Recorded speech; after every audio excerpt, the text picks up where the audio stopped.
ये जो boycott gang है ना, इनके लिए मैं एक नया नाम खोज के लाया हूँ। ये है सरकारी हिंदू।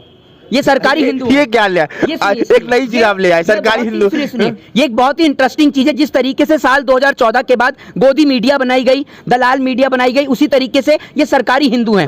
ये सरकारी हिंदुओं की भावना, नई चीज निकाल के ला रहे हैं आप। सुनिए, जिस दिन सरकार गई नहीं उस दिन ये सरकारी हिंदू भी चले जाएंगे। ये सरकारी हिंदू क्या है मैं आपको बताता हूँ। ये सरकारी हिंदू सिर्फ इनकी भावनाओं को तब ठेस पहुंचता है जब मोदी जी बोलते हैं या भाजपा से कोई आदेश आता है तब। कबीर सिंह के अंदर तो धार्मिक कार्यक्रम थे, हेट स्टोरी में धार्मिक कार्यक्रम थे। कंगना रनावत की फिल्म तो सारी देशभक्ति वाली फिल्में होती हैं। जो अक्षय कुमार की जो फिल्म आई थी भूल भुलैया, रामकृष्ण करके उसमें डांस करता। मनोज तिवारी के तो सांस्कृतिक कार्यक्रम थे। वो जो गाना उनका आया था कि बेबी बियर पी के नाचेलू, वो तो देश के हित में गाना था ना, भजन था। आप सुन लीजिए ना। आप सुनते हैं अपने घर में, सुनते हैं आपके फैमिली वाले वो गाना? मैंने पहले बताया गाना नहीं सुनता। तो फैमिली वाले तो सुनते होंगे। कोई नहीं। क्यों नहीं सुनते? गाने से दिलचस्पी नहीं है हमें। तो आप एक बात, गाने से आपको दिलचस्पी नहीं है, हिंदू मुसलमान में बड़ा इंटरेस्ट है आपको। मेरी बात, मैं आपकी बात सुनूंगा, आपकी बात सुनूंगा। नहीं, मोहित शर्मा सुनना तो आप मेरे को बोल सकते हो। सुनिए, आप क्वेश्चन करो कि अपमान करो, भगवा का अपमान करो। भगवा का अपमान मनोज तिवारी नहीं करते क्या? ये बताइए। बेशरम भाई, इस चीज को तो आप मानते हैं ना कि बेशरम नहीं कहना चाहिए। सेंसर बोर्ड ने कैंची चलाने की बात कर दी, इतनी बड़ी बात थी, जब भी तो कैंची चलाने की बात कर दी। आपके चीखने से जो चीजें है ना, मैं क्यों चीखूंगा? मैं तो बता रहा हूँ, चीजें सामने ला रहा हूँ, पब्लिक देख रही है। मुझे तो ऐसा लग रहा है कि भैया बाइकआउट गैंग से ज्यादा अंधभक्तों से ज्यादा आपको ठेस पहुंच रही है, आपके दिल को। मुझे क्यों भाई? मूवी चिल्ला क्यों रहे? मैं बह रहा हूँ क्या कान से? तो चिल्ला क्यों रहे? आप शांति से सुनिए बात को। मैं आपसे एक चीज पूछना चाहता हूँ। आपने कहा कि बेशरम रंग, उन्होंने नाम लिया रंग का कि कौन सा रंग बेशरम है? बेशरम तो सबसे ज्यादा पत्रकार हैं इस देश के अंदर, कि इतना उनका बाइकआउट होता है, इतना विरोध किया जाता है, कहीं जूता और चप्पल भी जनता दिखाती है। आप भी एक जगह ठहरते नहीं है। अब वहाँ पर आप विरोध कर रहे थे, अब पत्रकारों पे आ गए।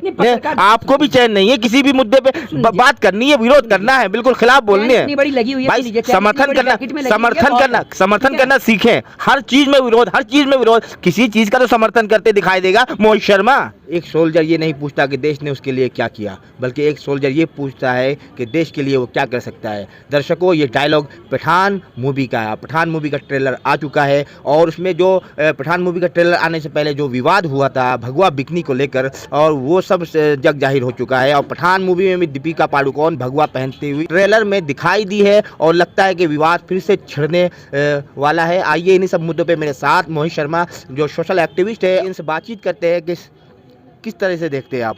पठान का ट्रेलर आ चुका है, पठान ट्रेलर में भी भगवा पहनती हुई दिखाई दी है दीपिका पादुकोण। देखिए, सबसे पहली बात तो मैं भारतीय जनता पार्टी के नेताओं को और बीजेपी के जितने भी बाइकआउट गैंग के मेंबर हैं और अंधभक्त हैं, इनको सिर्फ यही समझाना चाहूंगा कि फिल्म का तो ट्रेलर लॉन्च हो चुका है। फिलहाल आप अपने बच्चों को पढ़ा लें, वरना फिल्म का तो ट्रेलर लॉन्च हो जाएगा, आपके बच्चे टेलर जरूर बन जाएंगे।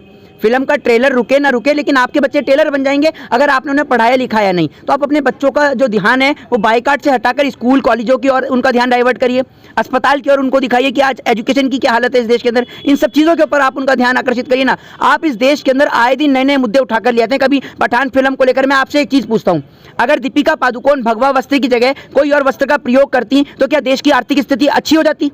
ये बताइए, देश के नौजवानों को रोजगार मिल जाता?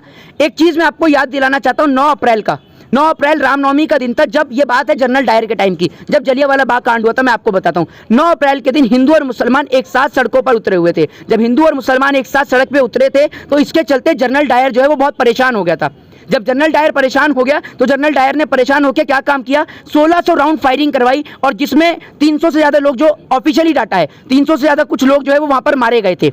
जलियांवाला बाग कांड इसलिए कराया गया था क्योंकि 9 अप्रैल यानी रामनवमी के दिन हिंदू और मुसलमान एक साथ आ गए थे। और जब जब इस देश के अंदर हिंदू और मुसलमान एक साथ आते हैं तो जनरल डायर को यह डर था कि भैया हमने तो फूट डालो शासन करो की नीति को अपनाया था, यानी डिवाइड एंड रूल की नीति को अपनाया था। तो अगर ये लोग एक हो गए तो हमारी कुर्सी यहाँ से चली जाएगी, हम लोग यहाँ से चले जाएंगे। तो यही काम सरकार कर रही है, भारतीय जनता पार्टी की सरकार। भारतीय जनता पार्टी की सरकार हिंदुओं को मुसलमानों से लड़ाने का काम कर रही है। अब आप एक बात मुझे बताइए, जब सेंसर बोर्ड उस सीन को फिल्म से काट चुका है, जब उसको हटा दिया तो सारा विवाद ही खत्म हो जाना चाहिए। तो विवाद किस चीज को लेकर हो रहा है? ट्रेलर में तो भगवा दीपिका पहन चुकी है। मैं आपसे कुछ सवाल पूछता हूँ, इन सवालों का मैं आपसे जवाब जानना चाहता हूँ। एक बात आप मुझे बताइए कि वाई दिस कोलावेरी डी, इसका मतलब क्या है इस गाने का?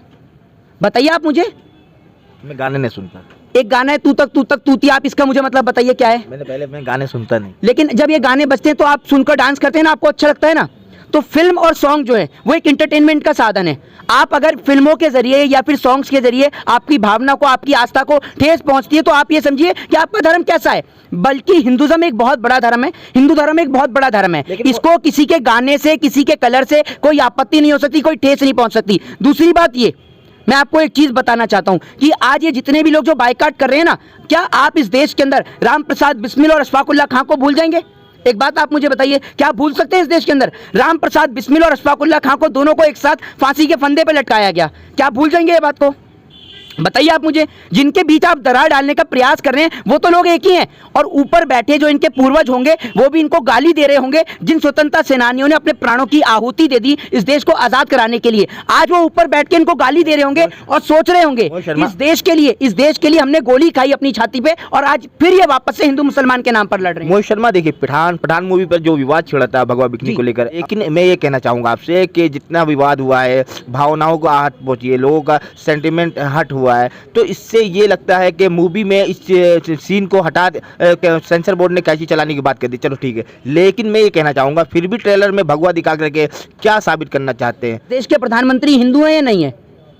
हिंदू है या नहीं है? को पता है हिंदू है, हिंदू है ना? गृह मंत्री हिंदू है या नहीं है? हिंदू है। तो गृह मंत्री का जो बेटा है, आप भी हिंदू है? सुनिए, आप भी हिंदू है? मैं भी हिंदू हूँ, ठीक है। मैं हिंदू होने से पहले भारतीय हूँ और I proud to be Indian. मैं बड़े गर्व के साथ और गौरव के साथ कहता हूँ कि मुझे भारत देश का नागरिक और मैं भारतीय हूँ, ठीक है ना। दूसरी बात यह कि हिंदू होने में फख्र नहीं है, हिंदू होने पर फख्र बाद में, पहले देश है मेरे लिए। तो देश सर्वोपरि है। आपके लिए मुसलमान होना, मैं क्या बोल रहा हूँ, आपके लिए मुसलमान होना गौरव की बात है या भारतीय होना गौरव की बात है? दोनों गौरव की बात है ना। लेकिन पहले गौरव की बात क्या है? दोनों। मैं आपसे पूछता हूँ कि अमित शाह का बेटा जो जय शाह है वो भी तो हिंदू है, क्या उसकी भावना को ठेस नहीं पहुंच रही? जय शाह कहाँ प्रदर्शन कर रहा है ये बताइए, वो कहाँ बाइकाट कर रहा है? शिवराज सिंह चौहान जो कि मध्य प्रदेश से मुख्यमंत्री हैं, उनका भी बेटा है जो कि अभी हाल ही में फॉरेन से जो है वो लॉ की उसने पढ़ाई कंप्लीट करी है, वो कहां पर बाइकाट कर रहा है? स्मृति ईरानी, उनकी बेटी कहां बाइकाट कर रही है? राजनाथ सिंह, सुनिए, इन लोगों का सपोर्ट तो मिल रहा है ना। सुन लीजिए, राजनाथ सिंह, उनका बेटा पंकज सिंह नोएडा से विधायक है, वो कहां पर विरोध और प्रदर्शन कर रहा है? सपोर्ट तो मिल रहा है इन लोगों का। कहां मिल रहा है सपोर्ट? कौन सा सपोर्ट मिल रहा है? विरोधी तोड़फोड़ कर रहे हैं, बिल्कुल मॉल में जाकर के पोस्टर फाड़ रहे हैं, बिल्कुल देश की संपत्ति को बर्बाद कर रहे हैं, लेकिन किसी को भी अरेस्ट नहीं किया जाता है, किसी की गिरफ्तारी नहीं होती है। एक बात आप मुझे बताइए, अगर संपत्ति को तोड़ रहे हैं, पोस्टर जला रहे हैं, आग लगा रहे हैं, इससे नुकसान किसको है? इससे नुकसान भारत देश को ही तो है। जब तो ये सवाल है कि सपोर्ट मिल रहा है ना इन लोगों को। नहीं, सुनिए, ऐसे व्यक्तियों को तो मैं कोई तवज्जो नहीं देता हूं जो भारत देश के अंदर रहकर भारत देश की संपत्तियों को नुकसान पहुंचाता है। मैं ऐसे लोगों को कोई तवज्जो नहीं देता हूं। दूसरी बात यह कि आपने तो इस पठान फिल्म को इतना बड़ा इशू बना दिया। अरे आप इस देश के अंदर प्राइवेटाइजेशन पे बात नहीं करते, निजीकरण पे बात नहीं करते, एजुकेशन पे बात नहीं करते, हेल्थ पे बात नहीं करते, डेवलपमेंट पे बात नहीं करते। दूसरी बात ये कि एक भोपाल से सांसद है, इशू क्यों नहीं बनेगा? इशू क्यों नहीं बनेगा? कंप्लीट करने दीजिए, पहले मुझे कंप्लीट करने दीजिए। भोपाल से सांसद है जिनका नाम है साध्वी प्रज्ञा ठाकुर। साध्वी प्रज्ञा ठाकुर एक बात बोलती हैं कि आप अपनी छुरियों में धार लगा लीजिए, ठीक है। एक बात आप मुझे बताइए, छुरियों में धार लगाने की बात तो कहती हैं, लेकिन जब देश की राजधानी में सुन लीजिए, इस देश के अंदर एक महिला जब इस तरीके की बात करती है, साध्वी, जब एक देश की राजधानी में नए साल के जश्न के दौरान एक बेटी को 8 किलोमीटर तक गाड़ी से घसीटा जाता है, तब साध्वी प्रज्ञा ठाकुर नहीं बोलती उनके लिए, ना स्मृति ईरानी बोलती। तब क्यों नहीं बोलती? उस टाइम पे सामने आते हैं शाहरुख खान का एनजीओ की तरफ से 25 लाख रुपए डोनेट किए जाते हैं, तो आप उनके लिए क्या बोलेंगे? दूसरी बात यह कि बहुत सारे लोग ये सवाल खड़ा कर रहे हैं मेरे को कि मोहित शर्मा अपनी बहन के साथ या अपनी माँ के साथ, किसके साथ में पठान फिल्म को देखने जाएंगे? मम्मी के साथ में। बताइए किसके साथ? मैं उनसे ये पूछना चाहता हूँ कि आप अपनी मम्मी के साथ कबीर सिंह देखने गए थे या हेट स्टोरी अपनी बहन के साथ देखने के लिए गए थे? या मनोज तिवारी का जो गाना था बेबी बियर पी के नाचे लो, अपनी बहन के साथ सुन रहे थे या मम्मी के साथ हेडफोन लगा के सुन रहे थे? तो ये बताइए ना, आप मुझे सवाल का जवाब दीजिए। तो आप को मैं बता दूं, जो फिल्में हैं या गाने हैं ये एक एंटरटेनमेंट का माध्यम है। आपको प्रॉब्लम किस चीज से है? आप एक हिंदू है, ठीक है, एक ब्राह्मण भी है और भगवा का अपमान होता है, आप समर्थन नहीं करने के बावजूद जो है आप उन लोगों का समर्थन नहीं करते जो विरोध कर रहे हैं, बल्कि उन लोगों को और उल्टा बुरा भला कहते हैं। मैं विरोध जब करता हूं जब हमारे देश अश्लीलता, मूवी में अश्लीलता दिखाई दी है बहुत ज्यादा, भगवा बिकनी पहन करके भगवा का अपमान हुआ है और हिंदू का सेंटिमेंट हर्ट हुआ है इससे। मैं क्या बोलता, कबीर सिंह के अंदर तो धार्मिक कार्यक्रम थे, हेट स्टोरी में धार्मिक कार्यक्रम थे, कंगना रनावत की फिल्म तो सारी देशभक्ति वाली फिल्में होती हैं। जो अक्षय कुमार की जो फिल्म आई थी भूल भुलैया, रामकृष्ण करके उसमें डांस करता, मनोज तिवारी के तो सांस्कृतिक कार्यक्रम थे। वो जो गाना है उनका आया था कि बेबी बियर पी के नाचेलू, वो तो देश के हित में गाना था ना, भजन था, आप सुन लीजिए ना। आप सुनते हैं अपने घर में, सुनते हैं आपके फैमिली वाले वो गाना? गाना बताइए नहीं, ना। मैंने पहले बताया गाना नहीं सुनता तो हूँ। फैमिली वाले तो सुनते होंगे। कोई नहीं। क्यों नहीं सुनते? गाने से दिलचस्पी नहीं है हमें। तो आप एक बात है, गाने से आपको दिलचस्पी नहीं है, हिंदू मुसलमान में बड़ा इंटरेस्ट है आपको। इंटरेस्ट क्यों है? मैं लोगों चीजें बिल्कुल लोगों के सामने लाता हूँ, सही चीज है। आपके सामने इसलिए आया मैं क्योंकि आप एक हिंदू है। आप एक क्या बात सोचते आप हैं? मुझे नहीं, सुनिए, मेरी बात पहले मेरी बात नहीं, सुनिए। मैं आपकी बात अभी मैं सुनूंगा, आपको सुनिए, आपकी बात सुनूंगा। पहले नहीं, आप सुनिए, मोहित शर्मा, सुनिए, मोहित पहले शर्मा, सुनिए, मोहित नहीं शर्मा। सुना तो आप मेरे को बोल सकते हैं, सुनिए, आप अकेले भी बोल सकते हैं, कोई दिक्कत नहीं, लेकिन बात को आप सुनिए। जब शाहरुख खान को पूरे विश्व के अंदर पसंद किया जाता है, शाहरुख खान का जब नाम आता है तो लोग सबसे पहले पूछते हैं कि भाई शाहरुख खान कहाँ से है? तो शाहरुख खान के साथ साथ सबसे पहले नाम आता है, लोग कहते हैं कि वो इंडिया से है। तो हम बड़े गौरव के साथ कहते हैं हमारे देश का नाम आता है, हमारी कंट्री का नाम इससे ऊंचा होता है जब शाहरुख खान देशभक्ति की फिल्म बनाते हैं। जब एक मुस्लिम व्यक्ति एक फिल्म के अंदर हिंदू का किरदार अदा करता है, यानी बजरंगी भाईजान का रोल अदा करता है, तो इससे लोगों की गौरव की बात है। लोग देखते हैं कि आज भी भारत देश के अंदर जो गंगा जमुना तहजीब है वो आज भी कायम है। लोग दिवाली और रमजान की जो रौनक है वो आज भी यहाँ बरकरार है। तो आप उसमें फूट मत डालिए, उसमें दरार मत पैदा करिए। मोहित शर्मा, अब मैं बात करता हूँ उन विरोधियों के लिए जो विरोध कर रहे हैं, जो बाइकॉट गैंग है, जो इस मूवी का बाइकॉट करने में लगे हुए। ट्रेलर आने के बाद जो शाहरुख खान का जो सीन दिखाया गया, शाहरुख खान का जो किरदार दिखाया गया है, देश प्रेम के लिए, तो उसमें ये कहा गया कि एक सोल्जर ये नहीं सोचता कि देश ने उसके लिए क्या किया है, बल्कि ये सोचता है कि वो देश के लिए क्या कर सकता है। तो उन लोगों को क्या कहना चाहेंगे जो बाइकॉट गैंग को? ये बताएं। ये जो बाइकॉट गैंग है ना, इनके लिए मैं एक नया नाम खोज के लाया हूँ। ये है सरकारी हिंदू। ये सरकारी हिंदू ये क्या ले आए? एक नई चीज आप ले आए, सरकारी हिंदू। सुनिए, ये एक बहुत ही इंटरेस्टिंग चीज है। जिस तरीके से साल 2014 के बाद गोदी मीडिया बनाई गई, दलाल मीडिया बनाई गई, उसी तरीके से ये सरकारी हिंदू हैं। ये सरकारी हिंदुओं की भावना, नई चीज निकाल के ला रहे हैं आप। सुनिए, जिस दिन सरकार गई नहीं उस दिन ये सरकारी हिंदू भी चले जाएंगे। ये सरकारी हिंदू क्या है मैं आपको बताता हूँ। ये सरकारी हिंदू सिर्फ इनकी भावनाओं को तब ठेस पहुंचता है जब मोदी जी बोलते हैं या भाजपा से कोई आदेश आता है तब। बाकी इनको जब एक बेटी को यहाँ पर 8 किलोमीटर तक राजधानी में घसीटा जाता है, अंकिता को, उसके लिए इन सरकारी हिंदुओं को कोई फर्क नहीं पड़ता। हाथरस में एक बेटी के साथ बलात्कार हो जाता है तो सरकारी हिंदुओं को कोई फर्क नहीं पड़ता। दिल्ली में इसलिए फर्क नहीं पड़ता क्योंकि उसमें बीजेपी के नेता मनोज मित्तल का भी नाम होता है, इसलिए सरकारी हिंदू नहीं बोलते। ये सरकारी हिंदू हैं और इन सरकारी हिंदुओं को जिस दिन सरकार गई नहीं कि ये सरकारी हिंदू भी इस देश से गायब हो जाएंगे। ये सिर्फ इनका इस देश में एक ही एजेंडा है, एक ही कार्यक्रम है, देश के अंदर जहर घोलो, नफरत पैदा करो, हिंदू को मुसलमान से लड़ाओ, मुसलमान को हिंदू से लड़ाओ, फूट डालो, भगवा का अपमान करो, भगवा का अपमान करो। भगवा का अपमान मनोज तिवारी नहीं करते क्या? ये बताइए। बेशरम भाई, इस चीज का तो आप मानते हैं ना कि बेशरम नहीं कहना चाहिए। मेरी बात सेंसर बोर्ड ने कैंची चलाने की बात कर दी, इतनी बड़ी बात थी जब भी तो कैंची चलाने की बात कर दी। आपके चीखने से जो चीजें है ना, मैं क्यों चीखूंगा? मैं तो बता रहा हूँ, चीजें सामने ला रहा हूँ, पब्लिक देख रही है। मुझे तो ऐसा लग रहा है कि भैया बाइकआउट गैंग से ज्यादा अंधभक्तों से ज्यादा आपको ठेस पहुंच रही है आपके दिल को। मुझे क्यों भाई? मूवी चिल्ला क्यों नहीं? मैं बह रहा हूँ क्या कान से? तो चिल्ला क्यों नहीं? आप शांति से सुनिए बात को। मैं आपसे एक चीज पूछना चाहता हूँ। आपने कहा कि बेशरम रंग, उन्होंने नाम लिया रंग का कि कौन सा रंग बेशरम है? बेशरम तो सबसे ज्यादा पत्रकार हैं इस देश के अंदर कि इतना उनका बाइकआउट होता है, इतना विरोध किया जाता है, कहीं जूता और चप्पल भी जनता दिखाती है। आप भी एक जगह ठहरते नहीं है। अब वहां पर आप विरोध कर रहे थे, आप पत्रकारों पे आ गए। आपको भी चैन नहीं है, किसी भी मुद्दे पे बात करनी है, विरोध करना है, बिल्कुल खिलाफ बोलने हैं भाई। समर्थन करना सीखें। हर चीज में विरोध। किसी चीज का तो समर्थन करते दिखाई देगा मोहित शर्मा। तो ऐसा क्या काम हो रहा है इस देश में? रेलवे बिक रहा है, समर्थन दे दूं?